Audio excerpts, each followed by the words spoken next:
இந்த 3 ஆண்டு கால திராவிட மாடல் ஆட்சியோட சாதனைகளை தலைப்புகளா முதல்ல பட்டியலிட விரும்புகிறேன். கலைஞர் மகளிர் உரிமை திட்டம், மகளிருக்கு விடியல் பயணம், புதுமை பெண் திட்டம், காலை உணவு திட்டம், இல்லம் தேடி கல்வி, நான் முதல்வன் திட்டம், மக்களை தேடி மருத்துவம், இன்னுயிர் காப்போம் நம்மை காக்கும் 48, கள ஆய்வில் முதலமைச்சர் திட்டம், மக்களுடன் முதல்வர் திட்டம், இதற்கெல்லாம் முத்தாய்ப்பாய் நீங்கள் நலமா திட்டம். நம்மளோட திட்டங்கள் மூலமா பயனடைந்த ஒவ்வொருவரையும் செல்போன்ல அழைச்சு முதல்ல நீங்க நலமான்னு கேட்கிறேன். பின்னர் திட்டத்தோட பயன் வந்து சேர்ந்துதா அப்படின்னு கேட்கிறேன். அதுல ஏதாவது சிரமம் இருக்கான்னு கேட்கிறேன்.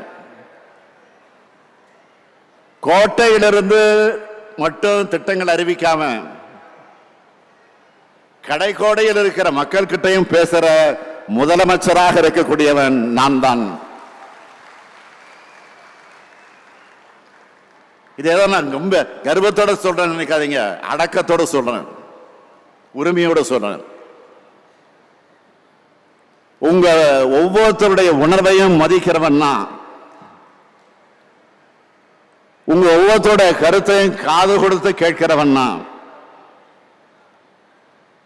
உங்க கோரிக்கைகளை தேவைகளை நிறைவேற்றணும்னு உழைக்கிற முதலமைச்சர் தான்.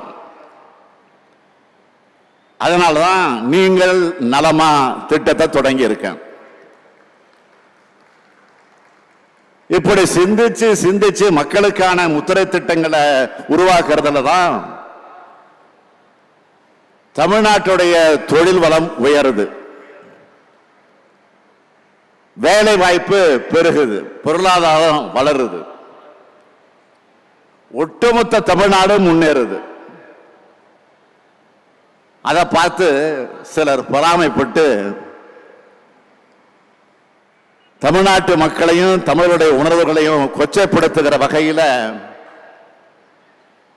பொய்களையும் அவதூறுகளையும் பரப்ப வாட்ஸ்அப் யூனிவர்சிட்டி நடத்துறாங்க. அவங்களுக்கெல்லாம் நீங்க தக்க பாட போட்ட நேரம் வந்துருச்சா இல்லையா? நம் மண்ணை, நம் தமிழை, நம் பண்பாட்டை, நம் வரலாற்றை, நம் பெருமையை பழிப்பவர்களுக்கு பதில் சொல்ற காலம் வந்தாச்சு. அதோட அடையாளம் தான் இங்க நீங்க திரண்டு வந்திருக்கக்கூடிய காட்சி.